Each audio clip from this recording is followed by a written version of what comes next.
Hi అండి, welcome to moms kitchen. ఇవాళ నేను పాలకూర పప్పు చేస్తున్నానండి. ఫంక్షన్ స్టైల్ పాలకూర పప్పు. ఒకసారి ఇలా ట్రై చేసి చూడండి, చాలా టేస్ట్గా వస్తుంది. నేను చాలా డిఫరెంట్గా చేస్తానండి. పాలకూర అందులోనే వేసి చేయను, ఎలా చేస్తానో చేసి చూపిస్తాను. ఒక్కసారి మీరు చూడండి. ఈ వీడియో మీకు నచ్చుతుందని అనుకుంటున్నాను.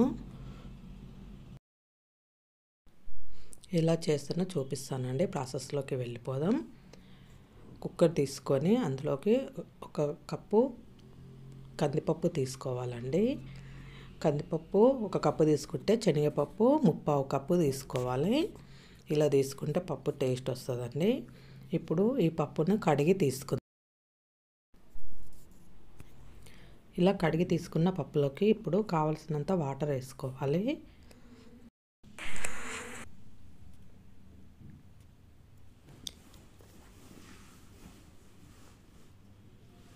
ఇలా వాటర్ వేసుకున్నాక ఇందులో 1 టేబుల్ స్పూన్ పసుపు యాడ్ చేసుకోవాలి. పసుపు వేసుకొని మూత పెట్టి స్టవ్ వెలిగించి స్టవ్ పైన పెట్టుకోవాలి.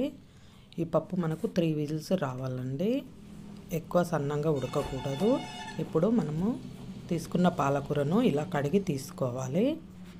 ఇలా మంచిగా కడిగి సన్నంగా కట్ చేసుకొని కడుక్కొని పక్కన పెట్టుకోవాలి.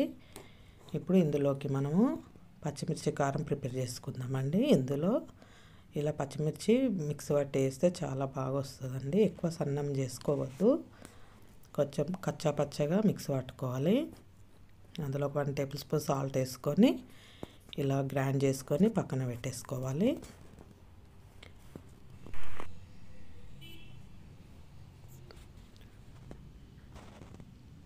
ఇలా 3 విజిల్స్ వచ్చాక మనము పప్పు పక్కన పెట్టేసుకోవాలండి. ఇప్పుడు పప్పు కోసం కావాల్సిన గిన్నె తీసుకొని అందులో 2 టేబుల్ స్పూన్ల ఆయిల్ వేసుకోవాలి. ఇలా ఆయిల్ కొద్దిగా వేడయ్యాక మనం కట్ చేసుకున్న పాలకూరను అందులో వేసేసుకోవాలి. ఇలా పాలకూర తీసుకొని మంచిగా కలిపి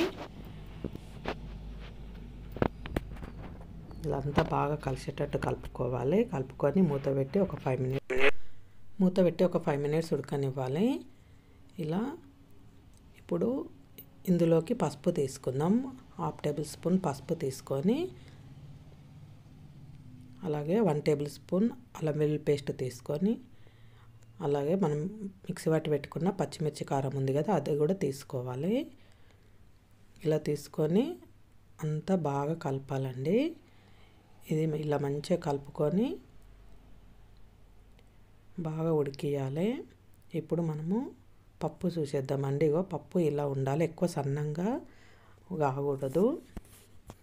ఇలా పలుకుగా ఉండాలి. మనం శనగపప్పు వేసినాం కదండి, దీన్ని మనం ఏం రుద్దన అవసరం లేదు, గంటితో కలుపుకుంటే సరిపోతుంది. ఇప్పుడు మనం ఉడకబెట్టుకున్న పాలకూరలోకి ఆ పప్పుని వేసేసుకొని కలుపుకోవాలి. ఆకు అనేది మంచిగా ఉడకాలండి. ఉడికినాక ఇలా మనము ఉడకబెట్టి పెట్టుకున్న పప్పుని ఇందులో వేసి మంచిగా కలిసేటట్టు కలుపుకోవాలి. ఇలా కలుపుకొని మనకు గ్రేవీకి సరిపడా వాటర్ వేసుకోవాలి. ఇలా వాటర్ వేసుకొని ఇలా చూసుకోవాలి. ఈ కన్సిస్టెన్సీలో ఉంటే సరిపోతుందండి. ఇప్పుడు ఇందులోకి మనము నిమ్మకాయ సజ్జంతా చింతపండు తీసుకొని నానబెట్టి పక్కన పెట్టుకొని ఇలా రసం తీసి వేసుకోవాలి. అలాగే కొత్తిమీర తీసుకోవాలి. ఇలా వీటిని అన్నిటిని వేసుకొని ఇప్పుడు ఇది బాగా కలపాలి.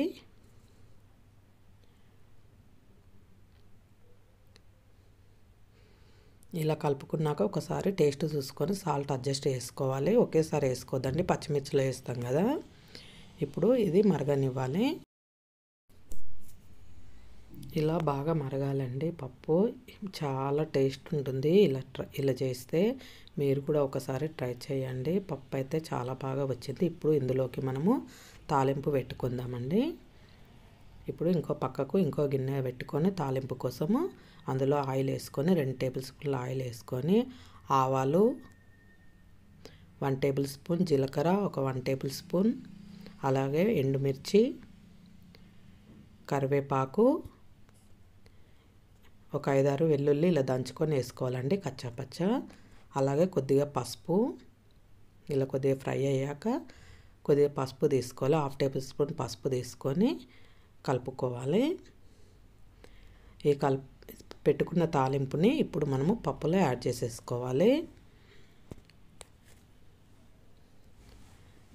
ఇలా తాలింపు వేసుకొని ఒకసారి కలుపుకొని ఇంకా పప్పు సర్వింగ్ బౌల్లోకి తీసుకోవడం అండి. చాలా అంటే చాలా బాగుంటుంది. ఒకసారి మీరు కూడా ట్రై చేయండి. అంతేనండి, పప్పు అయితే రెడీ అయిపోయింది. పాలకూర పప్పు ఇలా చేస్తే చాలా టేస్ట్ ఉంటుందండి. ఇప్పుడు మనము సర్వింగ్ బౌల్లోకి తీసేసుకుందాం.